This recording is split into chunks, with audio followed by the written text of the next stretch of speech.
In this video, we are going to work with verb tenses, part number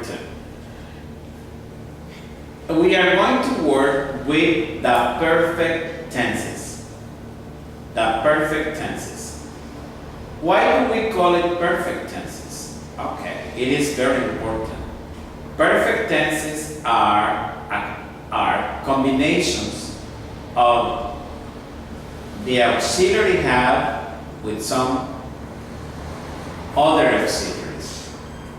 For the present perfect, we have to combine have or has plus the past participle of the main verb. Let's go to an example. They had spoken English. Ellos han hablado inglés. If the subject is the third person singular, I'm talking about he, she, or it. He has spoken English. Él ha hablado inglés. She has spoken English. Ella ha hablado inglés. It has rained. Ha llovido. It has worked. Ha trabajado.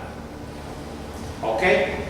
So, the combination for present perfect is have or has plus the past participle.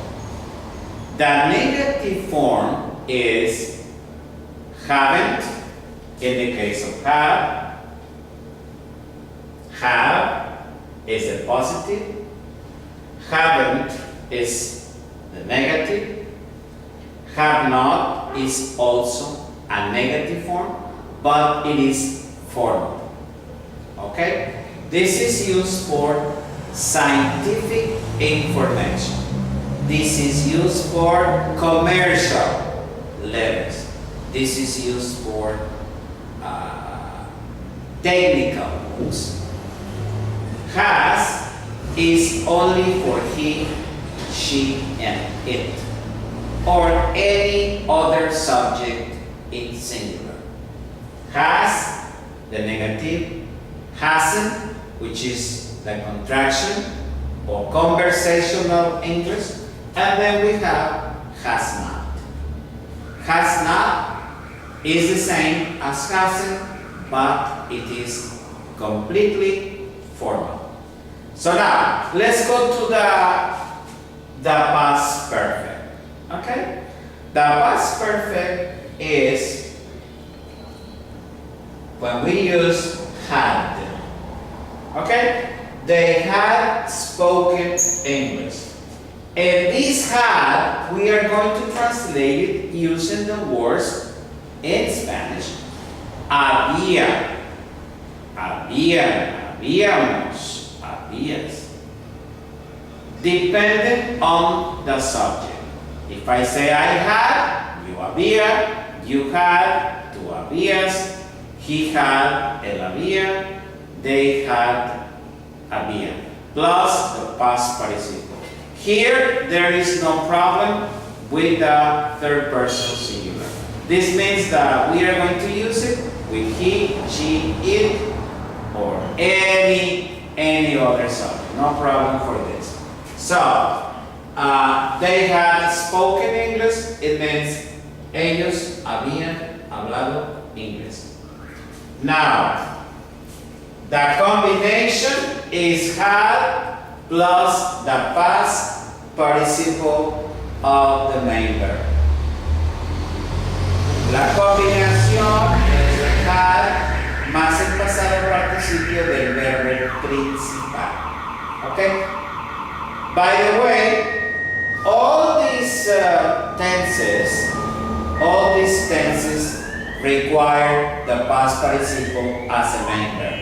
In Spanish, todos estos tiempos requieren del pasado participio como verbo principal. En inglés, past participle.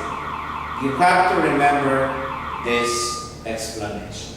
So now, let's go to the auxiliary had, hadn't, or hadn't. When we speak so quickly, we say hadn't or hadn't, and had not.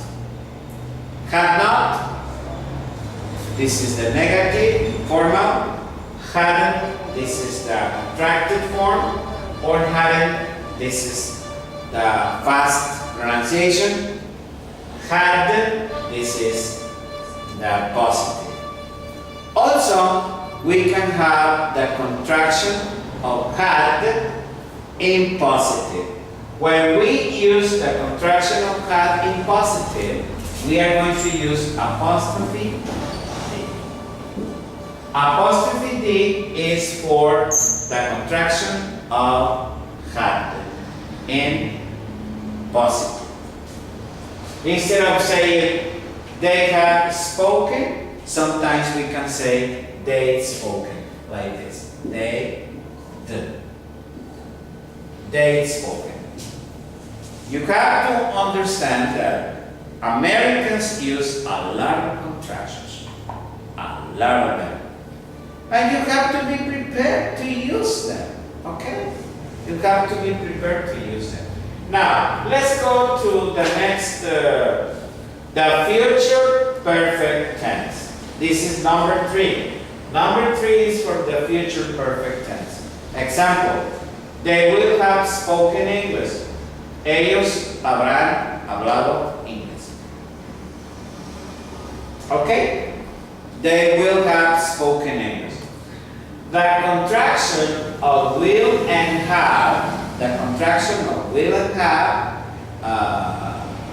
in a written form, which is manera escrita, in the written form, we don't use it so much.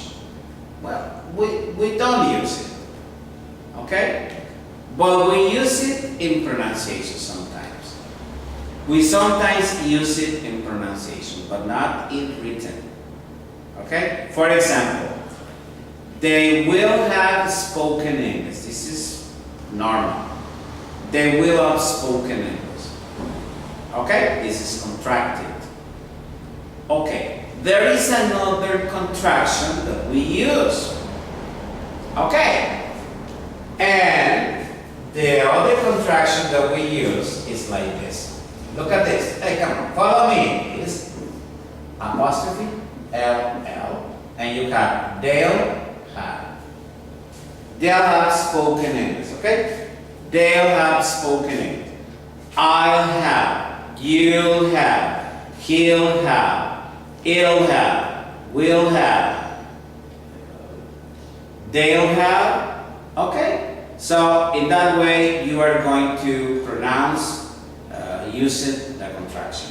So now, let's go to here, the future, and we have, will have, this is for the future perfect, negative, won't have for negative, and will not have for the negative informal way, okay?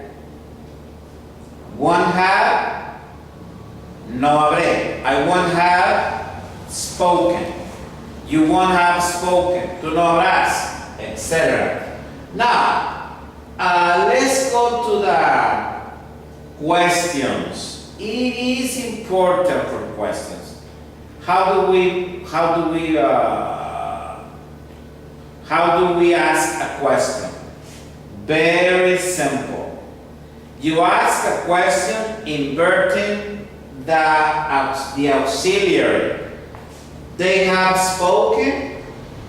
Have they spoken? They had spoken. Had they spoken? They will have spoken. Will they have spoken?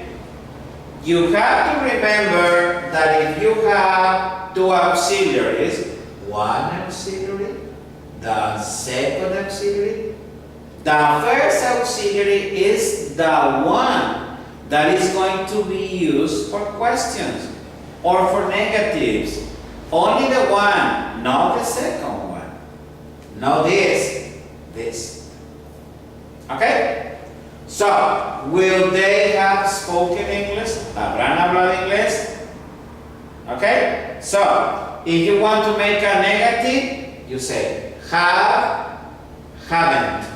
Haven't they spoken English? No han hablado inglés. Had, hadn't, o hadn't. Hadn't they spoken English? No habían hablado inglés. Will, won't they have spoken English?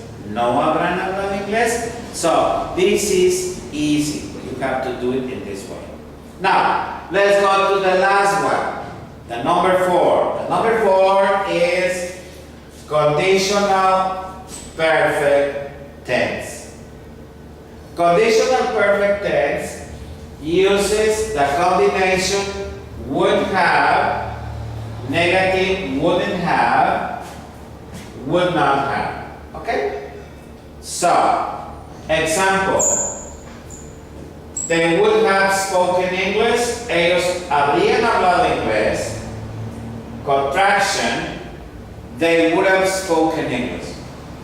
They would have spoken English. Okay? There is another contraction that I need you to know because English is important.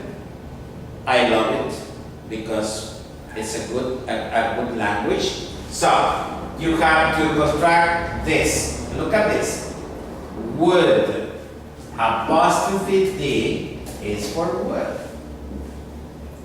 They have. They have spoken English. They have spoken English. Okay? They have spoken English. Ellos habían hablado inglés. So, this video is very important for perfect tenses. All the students that want to learn English, or at least remember how to conjugate the perfect tenses, it is important that they watch this video. Thank you very much for your attention. God bless you.